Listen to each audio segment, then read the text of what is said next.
మీకెప్పుడైనా మీ కంటి ముందు సాలిడ్ దారాలు వంటివి లేదా చిన్న చిన్న పురుగుల్లాంటి ఆకారాలు తేలుతున్నట్టు లేదా చిన్న మచ్చలు అటు ఇటు తిరుగుతున్నట్టు అనిపించిందా? మనం అలాంటి మచ్చలు ఎటువంటి సందర్భాల్లో వచ్చే అవకాశం ఉందో తెలుసుకుందాం.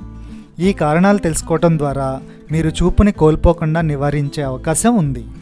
మనలో చాలామంది ఇటువంటి దారాలు లేదా మచ్చల వంటి తేలుతున్న ఆకారాలను చాలాసార్లు గమనించే ఉంటారు. ఇవి ఆకాశాన్ని లేదా తెల్లని గోడ వంటి బ్రైట్ బ్యాక్గ్రౌండ్ని చూసినప్పుడు మరింత స్పష్టంగా కనిపిస్తాయి. అయితే కొంతమంది దీనిని పూర్తిగా నిర్లక్ష్యం చేస్తే మరికొంతమంది వెంటనే నేత్ర వైద్యుడిని సంప్రదిస్తారు. ఈ మచ్చలను వైద్య పరిభాషలో ఫ్లోటర్స్ అంటాం. ఇవి ఎలాంటి సందర్భాల్లో రావచ్చో ఇప్పుడు మనం చూద్దాం. మొదటిది విట్రియస్ ఫ్లోటర్స్.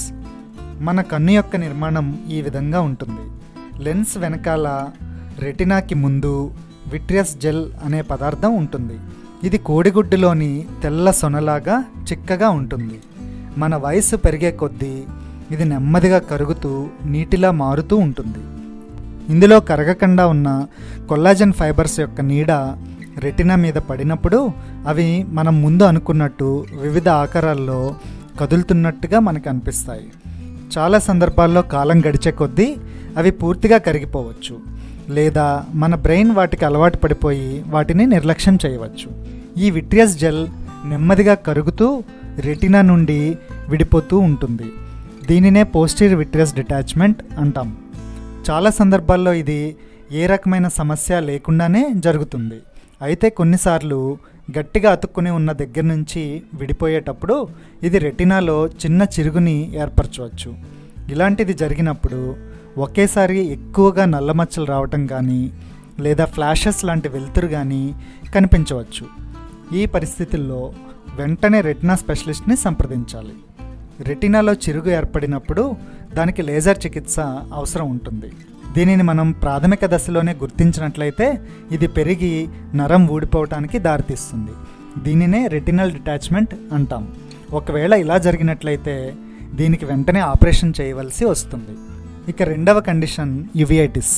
ఇది కంటికి సంభవించే ఒక రకమైన రియాక్షన్. దీనిలో కన్ను ఎరిపెక్కటంతో పాటు చూపు మందగించటం, నల్ల మచ్చలు లేదా ఒక తెర కట్టినట్టు రావటం జరగవచ్చు. కంటిలోని విట్రియస్ జెల్లో పేర్కొనే పదార్థాల వలన ఇలా జరుగుతుంది. దీనికి కూడా వెంటనే రెటినా స్పెషలిస్ట్ని సంప్రదించి తగు పరీక్షలు చేయించుకుని చికిత్స చేయించుకోవటం ద్వారా చూపు నష్టపోకుండా చూడవచ్చును. మూడవది విట్రియస్ హెమరేజ్. మన కంటిలోని విట్రియస్ జెల్లోనికి రక్తం కారడాన్నే విట్రియస్ హెమరేజ్ అంటాం. ఇది షుగర్ వ్యాధిగ్రస్తుల్లో, రెటినాలోని ఏదైనా రక్తనాళం మూసుకుపోయిన సందర్భాల్లో, కొన్ని రకాలైన ఇన్ఫెక్షన్లలో లేదా రెటినల్ డిటాచ్మెంట్ జరుగుతున్నప్పుడు రావచ్చును. ఇటువంటి సందర్భాల్లో పేరుకుని ఉన్న రక్తం యొక్క తీవ్రతను బట్టి ఒకేసారి ఎక్కువగా నల్లమచ్చలు రావటం నుంచి ఒక తెర కట్టినట్టు చూపు పోవటం కూడా జరిగే అవకాశం ఉంది. దేని వలన ఇలా జరిగిందో పరీక్ష చేసి దానికి తగు మందులు వాడటం లేదా రక్తం ఎక్కువ కాలం ఉండిపోయిన సందర్భాల్లో ఆపరేషన్ చేయటం ద్వారా చూపుని కాపాడవచ్చును. మైగ్రేన్ తలనొప్పి ఉన్నవారిలో కూడా తలనొప్పి వచ్చే ముందు, నొప్పి వచ్చిన తర్వాత మెరుపులు మెరుస్తున్నట్టుగా కనిపిస్తుంది. ఇప్పటిదాకా మనం చెప్పినట్టు చాలా సందర్భాల్లో ఈ ఐ ఫ్లోటర్స్ హానికారకం కానప్పటికీ కొన్ని సందర్భాల్లో రెటినాలో చిరుగు ఏర్పడి రెటినల్ డిటాచ్మెంట్ వచ్చే అవకాశం ఉంది. కాబట్టి వెంటనే రెటినా స్పెషలిస్ట్ని సంప్రదించడం మంచిది. మీరు డాక్టర్ గారి దగ్గరికి వెళ్ళినప్పుడు కనుపాప పెద్దదయ్యే డ్రాప్స్ వేసిన తర్వాత రెటినా పరీక్ష చేస్తారు.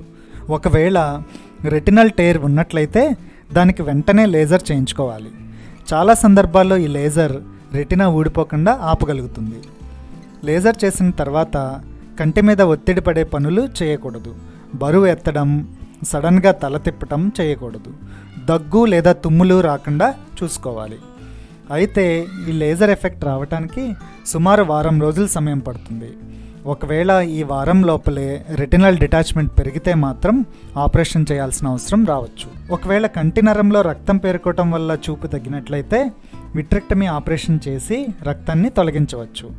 కాబట్టి మనం సరైన సమయంలో నేత్రవైద్యుడిని సంప్రదించడం ద్వారా అని ఆశిస్తున్నాం. మీ సన్నిహితులకు కూడా ఈ వీడియోని షేర్ చేయండి. కంటికి సంబంధించి మరిన్ని జాగ్రత్తల కోసం ఈ ఛానల్ని సబ్స్క్రైబ్ చేసుకోండి. Thank you for watching.